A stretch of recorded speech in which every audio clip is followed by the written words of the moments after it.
Assalamualaikum warahmatullahi wabarakatuh. Nama saya Sukma Queen Augusta, nomor induk mahasiswa 257201103 dari Prodi Sistem Informasi semester 3. Di sini saya akan mempresentasikan tentang kasus kriptografi dalam kehidupan sehari-hari.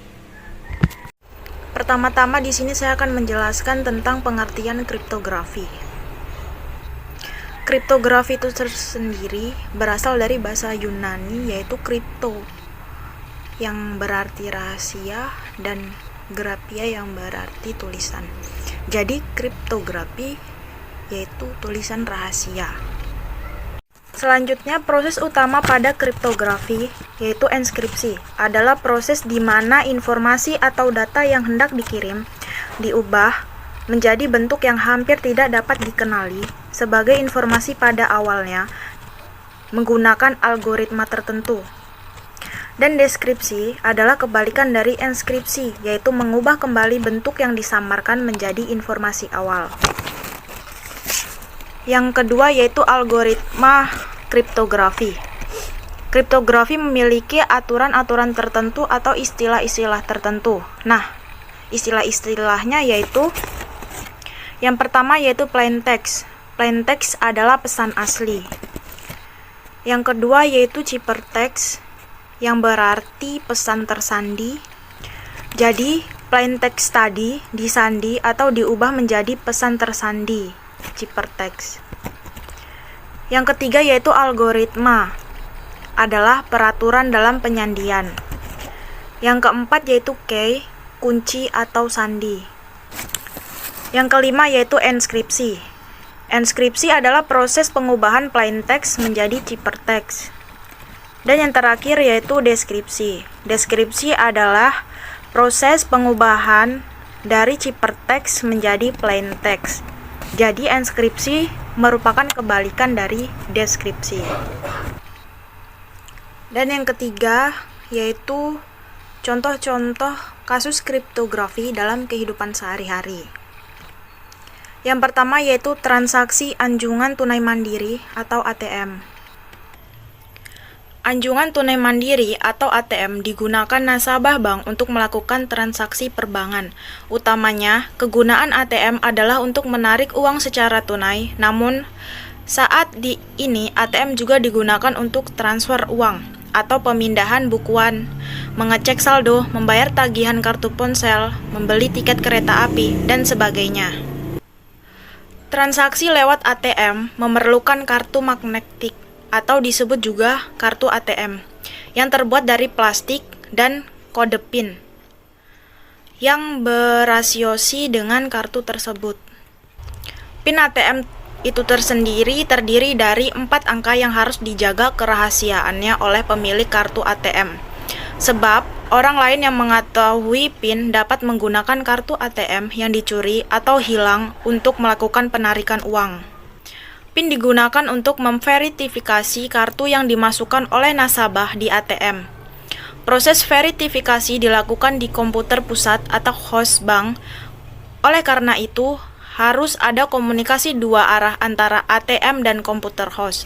ATM mengirim PIN dan informasi tambahan pada kartu ke komputer host.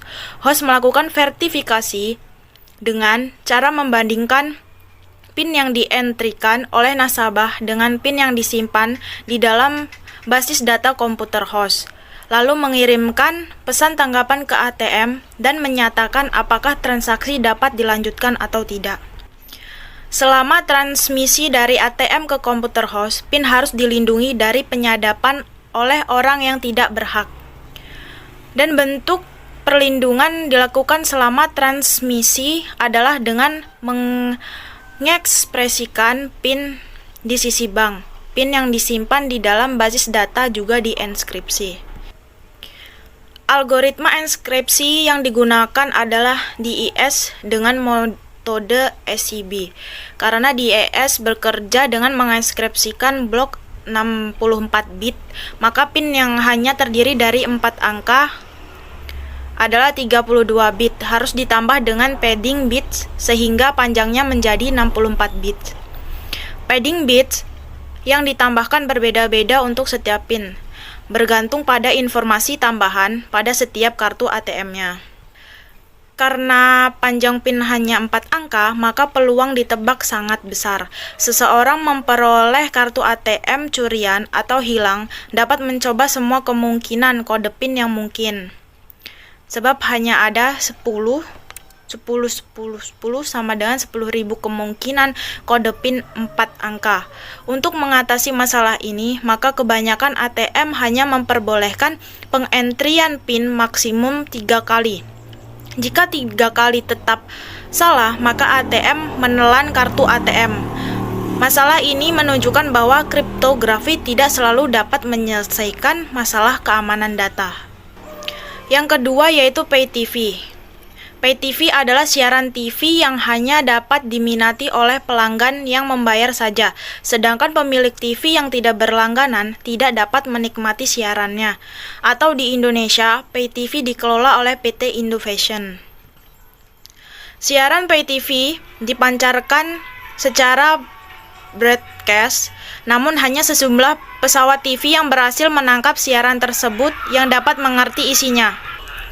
Pada sistem Pay TV, sinyal broadcast dienkripsi dengan kunci yang unik. Orang-orang yang berlangganan Pay TV pada dasarnya membayar untuk mengetahui kunci tersebut. Bagaimana mengetahui bahwa kunci tersebut dimiliki oleh pelanggan yang sah dan bukan orang yang mengetahui kunci tersebut dari pelanggan lainnya? Solusi yang umum adalah setiap pelanggan diberikan smart card yang mengandung kunci rahasia atau private key yang unik dalam konteks algoritma kriptografi kunci publik. Smart card dimasukkan ke dalam card reader yang dipasang pada pesawat TV.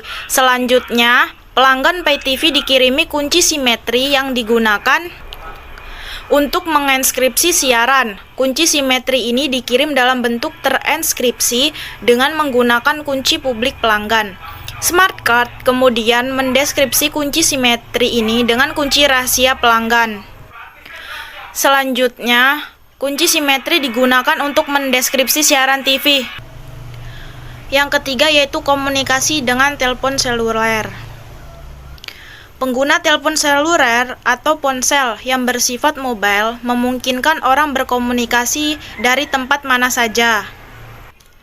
Telepon seluler bersifat nirkabel, sehingga pesan yang dikirim dari ponsel ditransmisikan melalui gelombang mikro atau radio sampai ia mencapai base station terdekat. Selanjutnya ditransfer melalui saluran kabel Wi-Fi. Karena menyadap sinyal radio jauh lebih mudah daripada menyadap sinyal pada saluran kabel, maka ini berarti GSM tidak lebih aman daripada telepon Wi-Fi konvensional. Untuk membuat komunikasi lewat ponsel aman, maka pesan dienkripsi selama transmisi dari ponsel ke BST terdekat. Metode enskripsi yang digunakan adalah metode chipper aliran atau stream chipper. Masalah keamanan lainnya adalah identitas penelpon. Operator seluler harus melakukan panggilan tersebut. Jadi pada GSM diperlukan dua kebutuhan keamanan lainnya, yaitu kerahasiaannya yang merupakan kebutuhan bagi pelanggan dan autentikasi pengguna yang merupakan kebutuhan bagi sistem. Dua kebutuhan ini dipenuhi dengan penggunaan smart card yang disebut SIM card. SIM card disediakan oleh operator seluler. SIM card berisi nilai autentikasi rahasia sepanjang 128 bit yang diketahui hanya oleh operator. Nilai ini digunakan sebagai kunci pada protokol autentikasi dengan menggunakan algoritma yang dipilih oleh operator. Ketika pengguna ponsel melakukan panggilan call, identitasnya dikirim ke komputer host via BST untuk keperluan autentikasi. Komputer host melakukan verifikasi pengguna lalu membangkitkan pesan dan mengirimnya ke BST. Program autentikasi menerima masukan 128 bit dan mengeluarkan respons 128 bit yang bergantung pada kunci autentikasi di dalam kartu. Dari 128 bit keluaran, hanya 32 bit yang dikirim dari SIM card ke BST sebagai respons Jadi, masih ada 96 bits yang hanya diketahui oleh SIM card, BST, dan komputer host. SIM card juga berisi program stream chipper untuk menginskripsi pesan dari ponsel ke BST. Kunci inskripsi panjangnya 64 bit yang diambil dari 96 bit sisa dari respon SIM card. Yang keempat yaitu transaksi e-commerce di internet. Sekarang banyak orang berbelanja melalui web di internet. Pembayaran barang dilakukan dengan menggunakan kartu kredit, yang berarti bahwa pembeli harus mengirimkan kode PIN, kartu kredit, dan informasi lainnya melalui internet.